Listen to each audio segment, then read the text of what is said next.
And so there's this other part of your brain, the medial lateral prefrontal cortex. It's a little bit further forward, and that's your creative flow. That's like your state of joy and flow. And for a lot of people, it like happens when they engage in that thing that they just love so much. You know, it's like, oh, I get a runner's high. So that's the part of your brain that we're trying to get to with freestyle. I want to be a producer with a hit show on Broadway. You're listening to the Producer's Perspective Podcast with your host, Tony Award winner, Ken Davenport. Lights up on Washington Heights, up at the break of day. I wake up and I got this little... That is the Lin-Manuel Miranda musical In the Heights and that fantastic opening number. You know, with all the talk about Hamilton these days, it's easy to forget how good In the Heights actually is. Well, today we're going to talk to one of the guys who was around at the beginning of In the Heights and the whole Lin-Manuel Miranda phenomenon. And he's the guy responsible for ushering in this new genre of art on Broadway in freestyle rap. He's the creator of Freestyle Love Supreme, which is a fantastic show on Broadway right now. Go see it if you haven't. So tune into this episode. Very inspirational. A true entrepreneur. You are going to love it. And spoiler alert, I do a little rap, hip hop at the end. Maybe a little beatbox. You will hear it.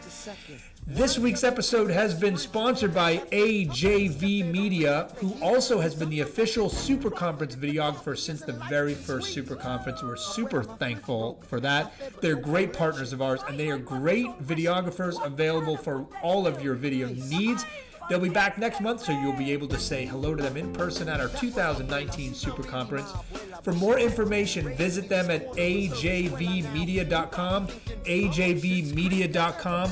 And now, let's hear a little more In the Heights before we get to Anthony.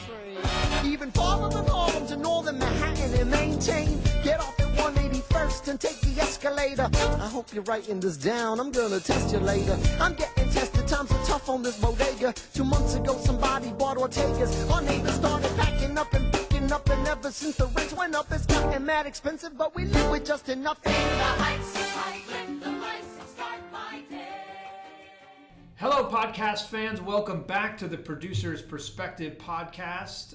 My name is Ken Davenport. I've been looking forward to this episode for the past couple weeks. So 2 weeks ago, I saw one of the freshest and most unique and authentic shows I have seen on Broadway in a very long time. And the cool thing, it was a type of show that I never thought I'd ever see on Broadway for so many reasons, which I will get into. That show was, of course, do you know it? Freestyle Love Supreme. Today, we have the conceiver and one of the stars of that show here today.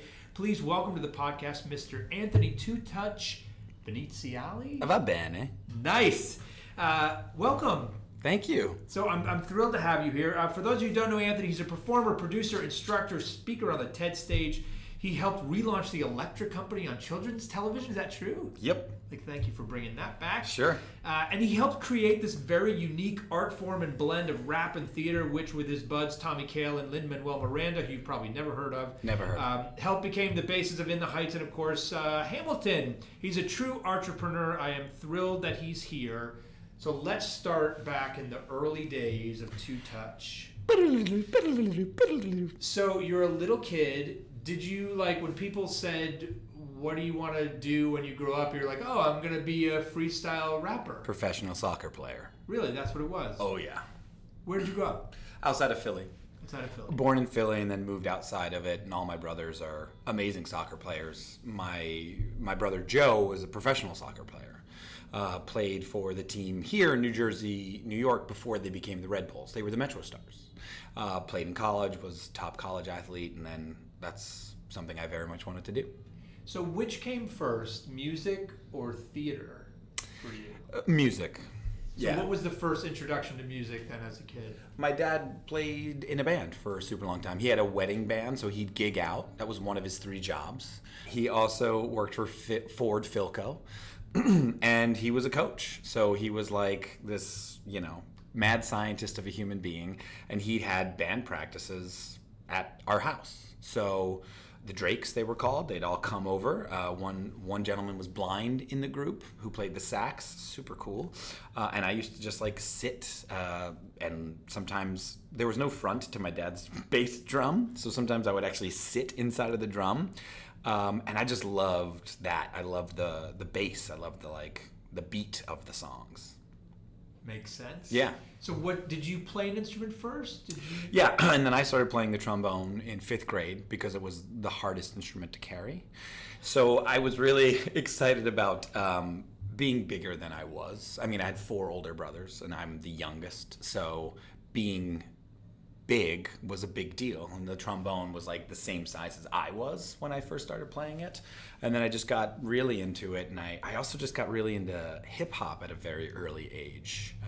So tell me how that happens to an Italian kid from Philadelphia. Right. So I had a best friend named Abe Foreman Greenwald. He's still named Abe Foreman Greenwald. And he and I used to just push each other in terms of like musical tastes. And he heard this album by Young MC called Stone Cold Ryman. And I heard it at his house, and I was like, oh my gosh, this is amazing. What is this? He was like, it's rap, you know. And I'd heard LL Cool J before that. I was kind of obsessed with Around the Way Girl when it first came out, and I kind of heard it on the radio, and I was like, this doesn't sound like anything else I've heard. And I became kind of obsessed with that song, and then Abe got that album, and I was like, I have to have this album. And so this is probably like 4th or 5th grade. What year was that about? 1989. And then I believe, and then I listened to it nonstop. I wanted to know every single word on every single song. And I still remember probably 90% of that album to this day. And then that was it. The sort of neural network got created in my mind for the algorithm of rap and like the mathematical beauty of how it adds up. And that's how I used to go to sleep. I would like listen to rap album after rap album and memorize every song on every album I could get my hands on. Tribe Called Quest probably being the first, like, I wanted everything they had. And then De La Soul. Yeah, so it was just that there was just something I think that started getting built inside of my brain upon absorbing all that music. Some people listen to Simon Garfunkel going to sleep. You listen to hip-hop to try to get to sleep. Going to Scott. Yeah. So this is a bigger question, but what, for you, but also for people in general, what do you think it is about rap that gets people... Listen, in my lifetime, and it's very rare, I think a new musical style is born. And we're close to the same age, I think, so... I grew up on, DJ Jazzy Jeff and the Fresh Prince a little bit. That was the first one. Ooh, summertime. Oh my gosh, yeah, that first album's amazing. And Beastie Boys. Yeah, a lot of people don't know this, but I was a breakdancer when I was a kid too. So Beat Street and Breakin' and all that stuff. Oh, Breakin' 2, Electric Boogaloo. Of course. Oh yeah. I wanted to do a musical version of that at one point. Oh, please. We'll talk about that after. Yeah. But so this new musical style is really created, or this musical genre. What is it that you think appeals to so many different people? Again, Italian from Philly, this white kid in a prep school in Massachusetts. Yeah. How does it cross? Well, I think hip hop is the music of the disenfranchised, right? So most great things that have been created in the United States are created by black people. And in the Bronx, is where this rap started. Probably early 70s, DJ Kool Herc having these parties, and Coke LaRoque, being sort of the first MC in some ways. But it very much sort of starting in the epicenter of where I think most of New York City was terrified of the Bronx, right? This is Robert Moses. This is after redlining happening. The Cross Bronx Expressway comes through, cuts the neighborhood in half. People are literally living in these bombed out looking buildings. And the message then comes out, which is Grandmaster Flash and the Furious Five. This is like 1982. And that song really captures this, like, it's called The Message, right? So it really captures this essence of, hey, let me tell you about my world and why you should care. And I think all of us feel that in some way. All of us at some point in our lives are misunderstood or feel left out. And so, especially the youth, and I think that's why probably hip hop, and it keeps, reinventing itself every number of years, because it's mostly in some ways about disenfranchisement. So when you become super successful as a hip hop artist, how does that alter your approach or what it is this art form is actually kind of like pushing. So yeah, that's my take on it. And why do you think it also, flashing forward now to see its success in theater, why do you think it's transitioned and been such a great new musical style for the Broadway stage? I think Broadway is starting to really broaden its horizons as well, right? The Great White Way is getting a little more colorful. And so that was the impetus behind In the Heights. So, you know, when Lynn was first starting to work on that, I was running the theater at the Drama Bookshop. And Tommy and I had started this small production company because we didn't know any better. Why wouldn't you tell us how hard it was, Ken? So it's funny, I will just say this. Those words that you just spoke right now, we didn't know any better, I didn't know what I was doing, are the most commonly uttered words on this podcast by people successful like yourself. Yeah. It seems like the key to success at the beginning is not knowing what the fuck you're doing. Absolutely. You know, when you see the ceiling, you bump up against it. When you don't, you just keep building. You just keep going higher and higher. And I think in essence, those mistakes that you make that you didn't know you were making are such a blessing. They're so huge, right? And then when you know afterward, you're like, oh, wow, maybe I would have made a couple of different choices for sure. It might have gone a little bit faster. I mean, you know, it took 7-8 years to get In the Heights to where it was. But you learn so much, right? Like, there's no other way than to just do it. And this is something I often will say to friends and people who come and ask for advice. I'm like, yep, just say you're going to put it up and put it up. Right? So I think hip-hop coming to Broadway and how it's being used in storytelling now, not just as a, hey, this is an art form, let's stage the art form, but it's implicit in the way it's being voiced. Rather, the characters are really, they have something about them that is disenfranchised. I mean, and that's why Lynn reacted, I think, to Hamilton, to that story that Ron Chernow wrote, because he was like, this is Tupac. Like, Alexander Hamilton is Tupac. And the striking similarities, like, they are ubiquitous. I mean, they are like riddled. And he was like, I got to write this from that perspective. And so that's what Lynn knows as well. You know, I mean, that's his language. You know, a lot of us have grown up with the language of hip hop, and I think more and more people feel the same way. So let's go back to you and your journey. So you fall in love with rap, you go to sleep with rap at night. When do you say, this is what I'm going to do? And Never. What was the reaction? Like, that's when I was like, Mom, Dad, yeah, I'm going to be a rapper. Well, I think the big turning point for me was I was kicked off the soccer team my sophomore year at Wesleyan. And I got cut from the team. I got into a fight with the assistant coach. And I was devastated because, like I said, soccer was a big part of my life. And I wanted to interact with the world through the lens of soccer. And I got kicked off, and I called my dad later that day, and I was like crying my eyes. I was like, oh, no, I got kicked off the soccer team. It's been a part of my life since I was 3, right? So I was like, this is devastating. And he was like, hey, pick yourself up. It's going to be okay. You can play in lots of different ways. And if you wanted to transfer, we can look into it. But I went to Wesleyan. I mean, I loved my school. And the next day there were auditions for an improv troupe on campus called Gag Reflex. And I'd seen them all throughout my frosh year. And I was like, these are the funniest humans I have ever seen. And so I auditioned just on a whim because I was like, that's great. I don't know if I have the skill set, but I'd like to find out. You acted before? I mean, I dabbled in acting before. I definitely was in like high school plays. My brother Michael is an amazing actor, and I had so many older brothers. I was always in shadows in some way, you know, and I was trying to find my own light. And I think doing improv felt different enough from like regular theater and film and television acting. And I was like, let me try this. And I auditioned, and I got in. And what was your audition? Do you remember? Well, I mean, in improv, it's just these like games that you would play. Based or? There was one that was music based, because they do this thing, and this is the thing that I think started that freestyle engine up for me, which is there was a song or a game called the Song Game, and that's where you're just in a scene with another person. You and I are in a scene. You're on Broadway and in an office talking about theater. And at some point there's a moderator and they say freeze. And then they get a genre of music from the audience. And sometimes there's a keyboard player or a guitarist or not, just a cappella that you have to kind of support the other person. And they get a genre and it's like, great, country and western. And now you have to continue the scene.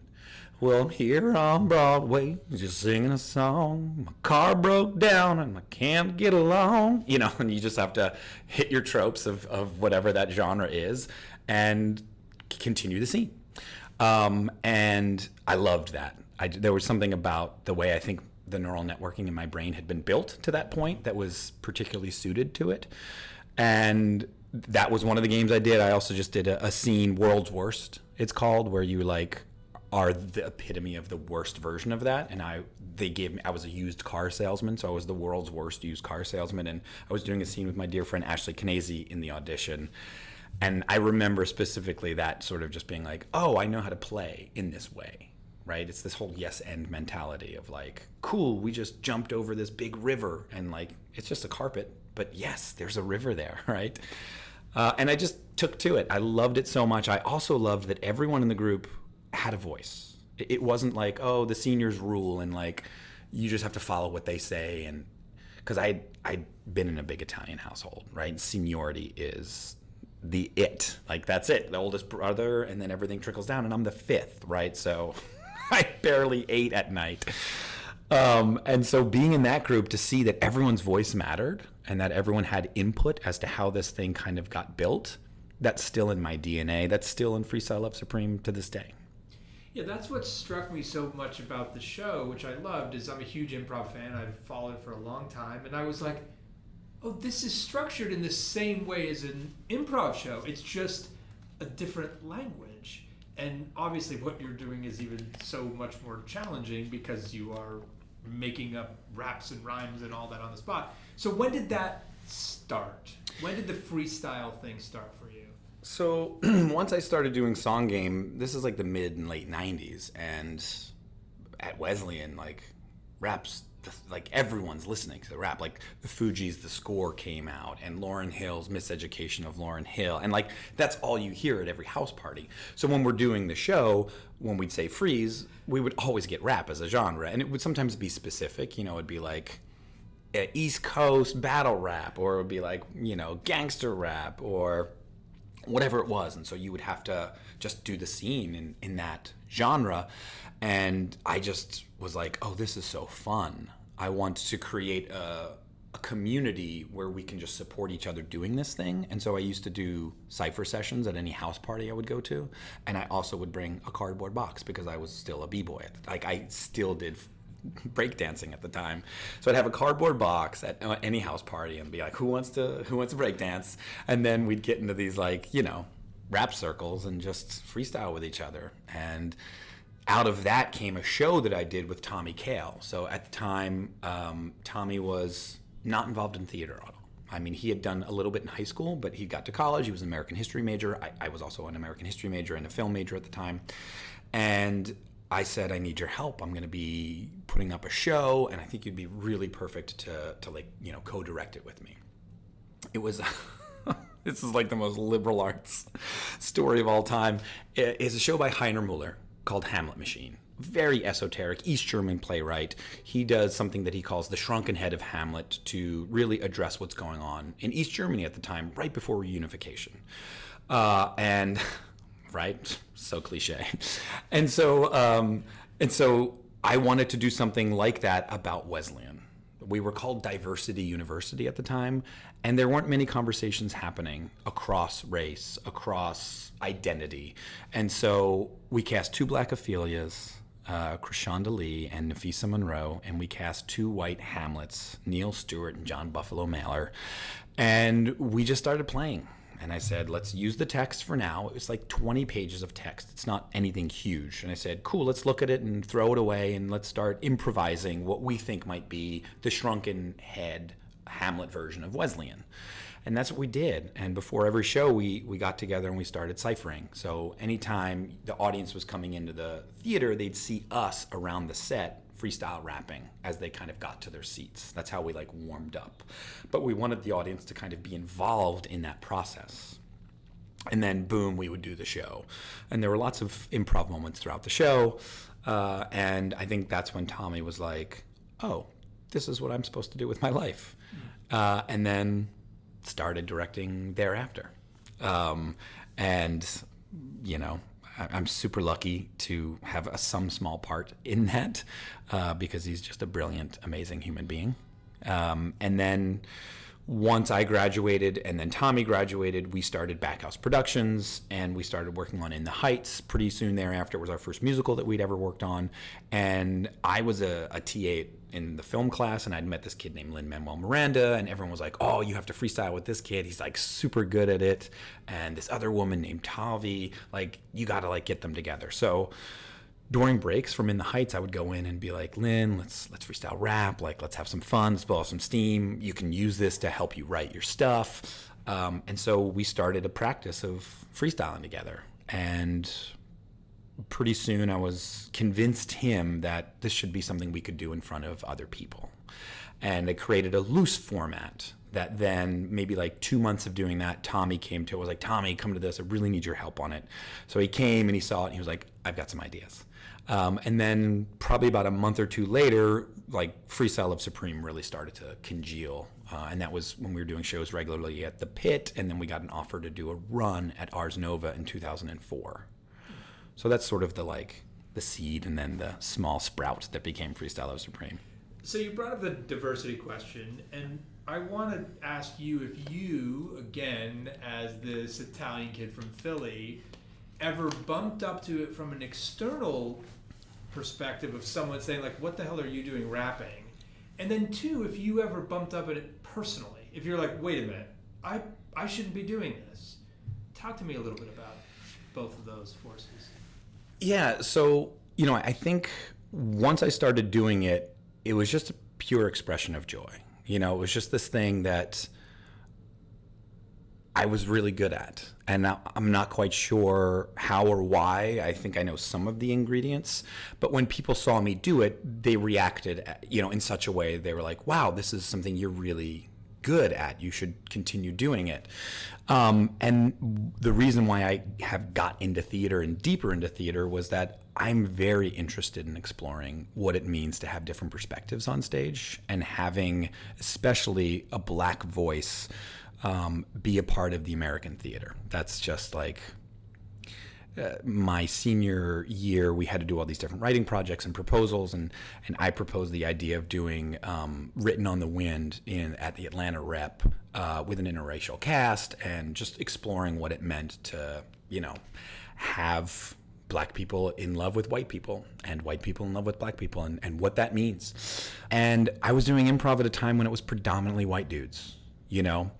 And so I wanted to create a show that had the language of hip hop and sort of opened the door in a lot of ways to invite other voices that it was maybe a little bit more ubiquitous for.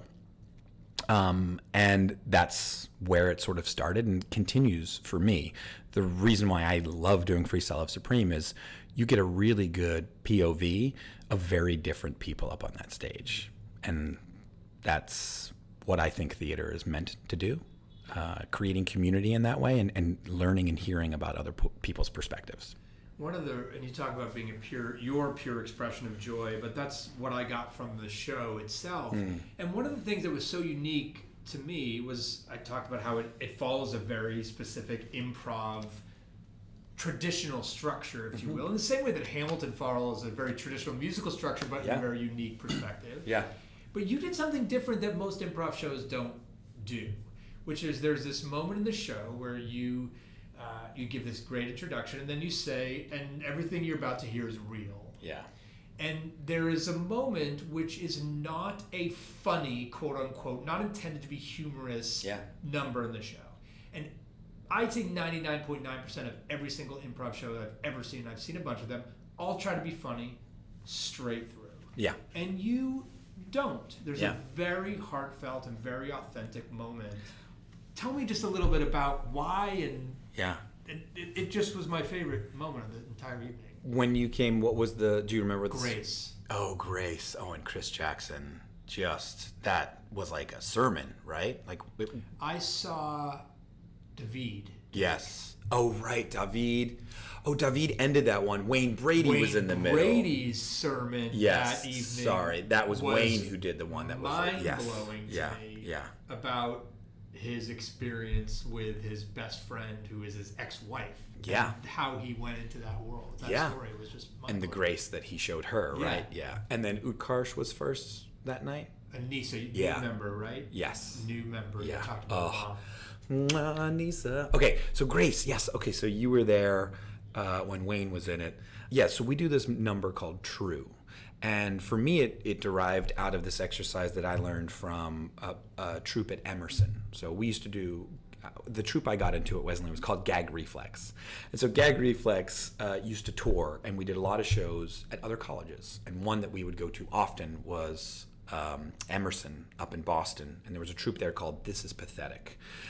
And there were 3 people there that blew my mind at Improv. Evan Blackford, Ann Tebow, and Chris Libby. And those 3 people, they did an exercise throughout their show at like 3 different intervals. Let's call it like somewhere in the beginning, somewhere in the middle, and somewhere in the end, where each of them stood out there and did something called 1 minute of truth, where the audience could ask them anything and they would answer it truthfully. And it was so bold. It was so brave. I remember just sort of being there being like, oh, this is the power of improv, because we're not just saying it's comedy improv. Like it doesn't have to just be one thing. It can be so many things. And I remember seeing that and just being struck at how much the audience appreciated that sense of humanity and listening, that the person on stage would listen to them and respond to the question that they asked to the best of their ability, and how much the audience appreciated that. So when I was creating Freestyle Love Supreme, we have someone in the group named Arthur Lewis, Arthur the Genius as we call him, and he has an incredible instrument. His voice is something that we kind of reveal during True, because before that he's just playing the piano, and then he steps forward and he sings.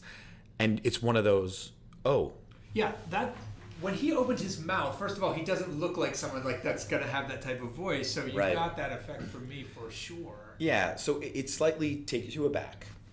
And we've sort of then set up this moment as, you're about to see us telling you the truth. And I love that Freestyle Love Supreme, the show, is a container for not only hysterical laughter, but a depth of feeling as well. And because we're up there making stuff on the spot, it's really hard to obfuscate. It's really hard to lie under that moment. And so things come out that I don't think you're planning on or quite ready necessarily to reveal. But the moment kind of calls for it. And everyone up on that stage, because we have been supporting one another so fiercely throughout the show up until that moment, they're able to really go for it. And the night you saw it, Wayne talked with his heart on his sleeve about messing up in his marriage. And this person saying, okay, I need to leave you, but I will still be your best friend. And that our show can contain that, I think, is a testament to how much we love and trust each other through the process. The fact that he could, look, that would be hard to just say on a stage, never mind say it in rhythm and rhyme. Yeah. So speaking of that challenge, and you talked about you and Lynn being like, let's just practice. What is practice for this? I mean, is it like, okay, we're going to memorize every single word that rhymes with podcast? We're going to, what do you do? There's got to be, just like anything else, it looks easy. It looks like you're just making shit up, but there's got to be some kind of process here. Yeah, I mean, look, at this point, I've done over 2,000 shows with Freestyle Love Supreme. I was not good when we first started. Like, our first shows at the Pit, they were a mess. They were all over the place. At some point, I think someone said, isn't it Freestyle Love Odyssey? Or it was just like this crazy thing that just spooled out of control. So having that structure of, for us, it's very much like jazz. The instrument that we're using is our voice and the English language. So that's kind of the major difference. But we want to still be able to understand all the different, let's call it, interpolations of the chord structures that would lead to our harmonious creation. So for us, that means we practice harder than we play. So we'll do a normal show kind of structure. We'll work each song, and we'll usually do it like 3 or 4 times, and then we'll say, "Cool, let's do it again." But now this time you have to do it where we do the non-rhyme version of it, which is unbelievably hard. So you have to set up a very obvious rhyme for the next person, but they have to subvert the rhyme with a synonymous word. For example, what is this, a pawn piece right here on your table? This is a queen. A queen. Oh, a queen. Okay, so it's a small piece. Okay, queen. Great. You do improv and you call scene, but not if you're king or not if you're... So the other person knows that the word they should rhyme is queen, but now they have to subvert it with something synonymous. So they might say ruler of the kingdom, right? Like whatever they can do. Yeah. I'm lost already. Yeah, exactly. So, right. So if you do improv, then you'd call scene, but not if you are king or ruler of the kingdom. Thanks for your help. All right. Now I'll put it on my, and then the word would be shelf, but the other person would then subvert that and say upper closet, and you keep going, you keep passing it in twos, and it's impossible. It breaks your brain because your natural instinct is to solve it. But now you're not only solving it, you're going to the next step. And then when you take that away, it becomes much easier. And did you make up all these exercises and things? Yeah, I did. I mean, that is mind-blowing. Like, what a workout.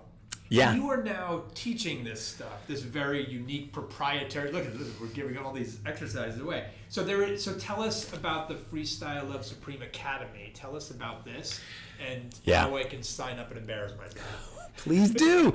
I mean, of course I went home trying to do this. I'm sure like everybody does this. I love it. Yes. You go to a baseball game, you cannot like leave the baseball game trying to hit a home run. But if you go to see Freestyle Love Supreme, I guarantee you'll walk to the subway going like, can I walk to the subway? What the fuck rhymes with subway? Yes. You will do that. Yes. So tell us how you teach this and how people can learn it. Well, I love that so very much. And and the Freestyle Love Supreme Academy, I'm so incredibly proud of.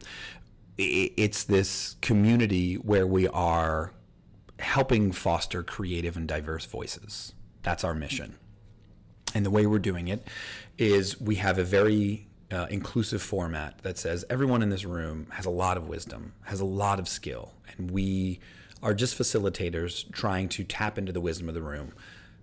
That's what our show is as well, right? Like, yes, we might be up there crafting some pretty amazing words, but we couldn't do it without the wisdom of the room. Like, the entirety matters so much. And so we follow a couple of really important, let's call them sources of inspiration. One is Paulo Freire's Pedagogy of the Oppressed. So this is a really important book in the history of learning. It's a pedagogical approach to something called communal learning. So it's about learning from each other. It's not deposit style learning, which is most Western style of teaching. So for us, it's how the group informs each other, and then we're there as facilitators, then using something else called the Facilitator's Guide to Participatory Decision Making, which is based out of something called CBPR, Community-Based Participatory Research.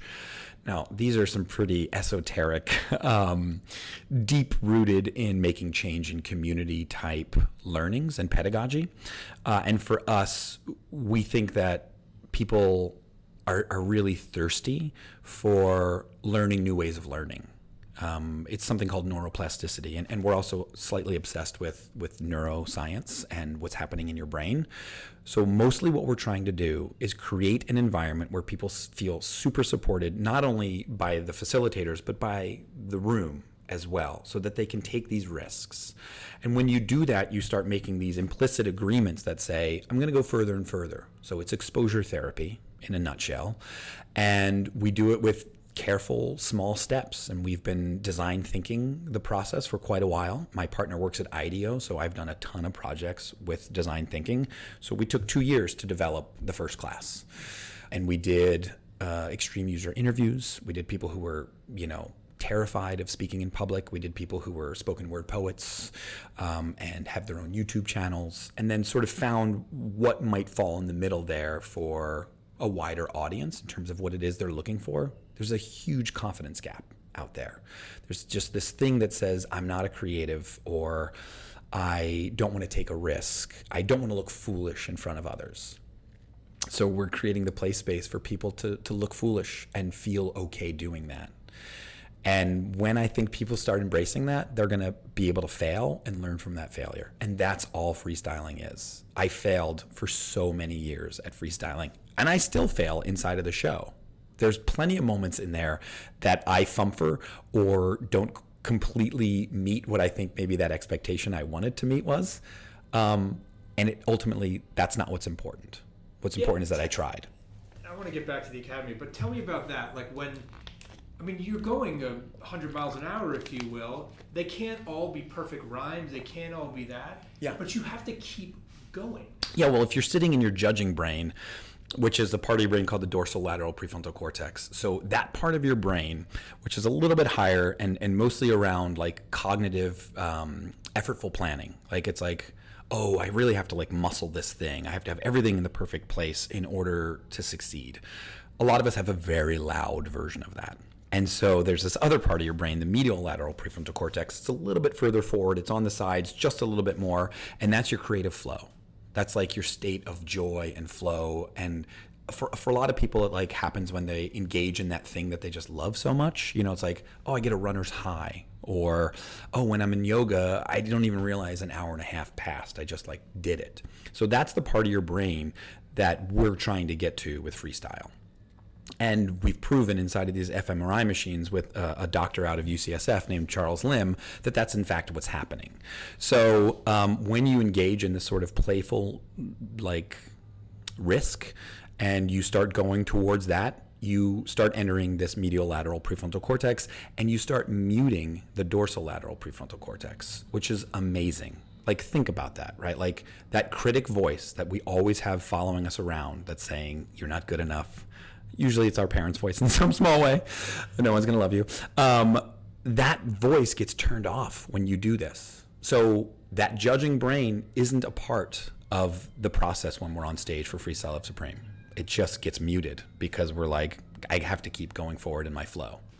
Another great reason why people should study and learn this stuff to get rid of that critic inside us, and the critics also at newspapers. But we could get rid of those too. But what I love about this learning process is the collaboration involved of having. It's so great for corporations or creative teams or wherever it is, just learning how to work with each other and depending on each other to carry forward whatever story you're telling. Hugely. So I moved to San Francisco a number of years ago, and it was a big uprooting. Like, I was doing lots of projects here in New York, and In the Heights was one of them, and The Electric Company was another, and all these different plays, and Bo Willimon and Ann Nelson, working with a ton of talented playwrights. But my partner decided to get a PhD out at UC Berkeley, and I was not going to not live with her. So I said, okay, let's go. And while I was out there, I've started a company called Speechless, and we go into major corporations and we help them with improv thinking, is sort of what we've kind of coined the expression of your state of flow when you're collaborating with others. People do it all the time. It's just that they're not, necessarily thinking about it in that way. So when we start doing these workshops with people, what ultimately we're getting at is, how do you remain open and collaborative and communicating to be the best version of yourself? And that's, I think, what you're seeing on stage at Freestyle Love Supreme is like the best version of each one of these people. And that's also what Freestyle Love Supreme Academy is trying to do as well. And we've been around for about a year now. We have like about 100 alumni, and it is just so magical. Like, it's a bit touching as well to hear how many people's lives have changed dramatically after 8 weeks of this class. And one of those people is Anissa Folds. I mean, she was in our class as of March 2019. She went through 8 weeks of class, and we were like, we've got some gigs coming up. Would you mind sitting in and like trying this thing out? And then we had an audition, and now she's on Broadway. Amazing. Yeah. How does it feel for you to be on Broadway? I mean, did you ever think you would be here when you were at the drama bookshop? No. Also, this was not a dream of mine. I was not audacious enough to think that improv could go to Broadway. That's just not something. What's the template for that? I mean, Nichols and May, 1961 to 62, you know, like they did about 165 shows. That's it. That's it. I mean, Full Moon, which made a huge impression on me, has some improv elements in it. And W had some improv elements in it, but there are very few fully improvised shows on Broadway. So why would I imagine that I couldn't see what the earth looked like from outer space? You know, it's just like that 1969 photograph coming back of, oh, we're all on one planet. We all affect each other. I did not think that improv could be on Broadway, so I never imagined it. And then when Tommy called me in I want to say July of this year and said, "Where are you?" And I was like, "I'm on Howard Street and 3rd in San Francisco. Are you here?" And he was like, "Nope, I just want you to remember where you are when I told you that Freestyle is going to be going to Broadway." And I was like, I like stopped dead in my tracks. I was like, "What did you, I think I have a bad connection. It sounded like you said we're going to Broadway." He was like, "Yeah, we're going to go to Broadway. And I think we're going to be at the Booth Theater. And we're going to be doing improv on Broadway." And I was flabbergasted, for sure. And what's next? You know, I think for myself or for Freestyle or both. So I think for Freestyle, the next thing is, how do we continue to spread the love? Like, how do we either go on tour in some way or create these sit-down elements where we can do the academy in a community and then bring people from that community onto the stage? That is super important to me. And because I also think that hip-hop is so unique to each location in which it comes from. I mean, Atlanta sound, I mean, that Dirty South sound is like totally different than the New York and the Northeast sound, and the Chicago sound is completely different. Seattle's got its own scene. LA, I mean, like all these places, they kind of have, I would love to see what version of Freestyle Love Supreme would be in those areas using local talent, or at least some of us and local talent as well. So yeah, I think that would be pie in the sky hope, right? Yeah. Who knows? And then for me personally, Freestyle Love Supreme Academy, continuing to build that, and then Speechless, we're getting into the realm of mental fitness is what we're going to be calling it. We're beta testing a studio in San Francisco right now. So that's normally where I live, the Bay Area. I'm just out here for the run. And that studio is having some open classes to the public, but we also want to scale it to whomever would like to sit in on it with maybe a piece of hardware or maybe just their phone or their laptop, where they get to play. They do something called restorative play, or they do something to innovative play, whatever it is that they're kind of looking to work on with that state of flow. We've now been around for 7 years, and we've trained over 60,000 people just in the corporate community. And so we're taking all of those learnings and building a public offering in these studios. So we're hoping to open more studios across the United States in the next 2 years. All right, my last question, which is my genie question. Ooh. I want you to imagine the genie from Aladdin comes to visit. And he says, look, you're such a positive guy. You are spreading the love, literally. That's how I envision the show, and the joy, the expression of joy. But there's got to be some things that drive you nuts about this process. So what's been the most frustrating thing for you of working on Broadway or the New York theater scene in general that would make you rap angry that you would ask the genie to wish away in an instant? Whew. The one thing that just drives you the most nuts and makes you flip up the table. And About the process of getting to Broadway? anything about the New York Broadway theater scene. The idea being here is if we throw it out in the world, maybe someone out there has an idea, or we can come up with an idea to crush it. Yeah. I would love to see more improv on Broadway.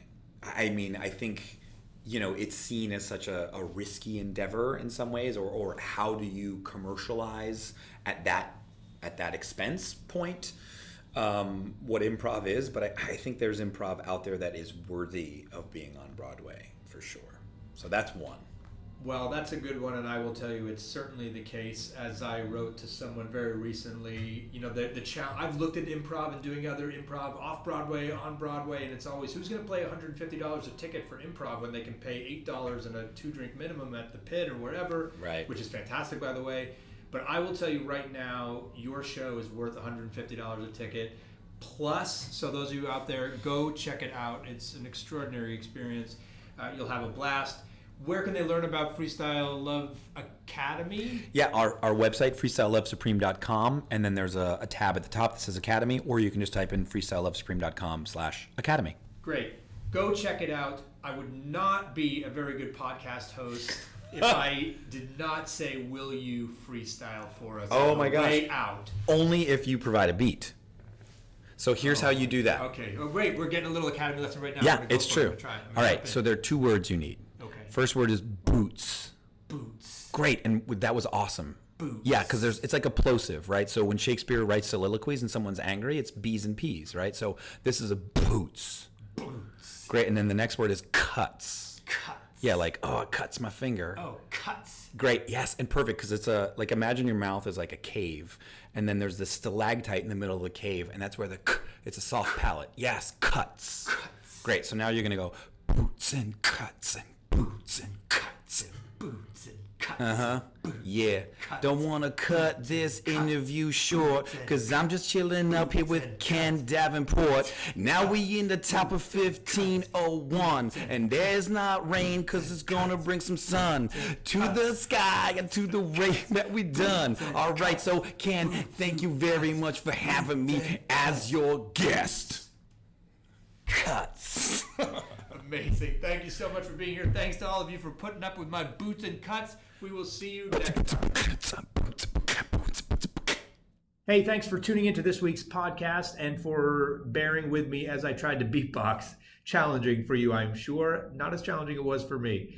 Don't forget about the Super Conference coming up November 16th and 17th, just a few weeks away. Joe Iconis, Heidi Schreck delivering keynotes. We also have Bart Scher, Rick Miramontes, Mara Isaacs, Chris Jones, a critic. We have a critic coming to tell you how to get a good review.